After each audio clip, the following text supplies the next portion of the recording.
Hey there friends, I'm back again with a new tutorial video. In this video, I will teach you how to apply different page orientations in Word to make your documents more versatile. Now, start by opening your Microsoft Word document. If you don't have one yet, create a new document or open an existing one.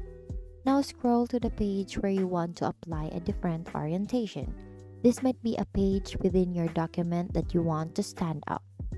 So head up to the page layout tab at the top of your screen. This is where you'll find all the formatting options you need. So here, page layout, click it.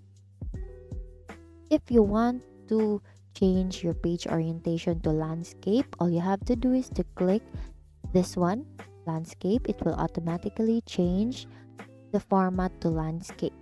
So what if you want to change the second page into portrait mode without changing the first page? So here's what you'll need to do. Oh, click this arrow here and then go to the second page and then click portrait and choose this one.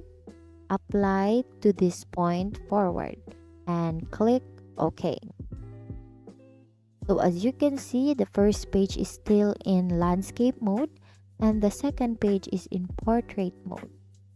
So that's how you change the orientation in Word. Now, take a moment to review your document. You'll notice that the page you selected now has a different orientation while the rest of the document remains unchanged. Don't forget to save your document to preserve your changes. And that's it. You now know how to apply different page orientations in Word to make your documents more dynamic. Thank you for learning with me today. Once again, thank you for watching how to apply different page orientations in Word. See you on my next video.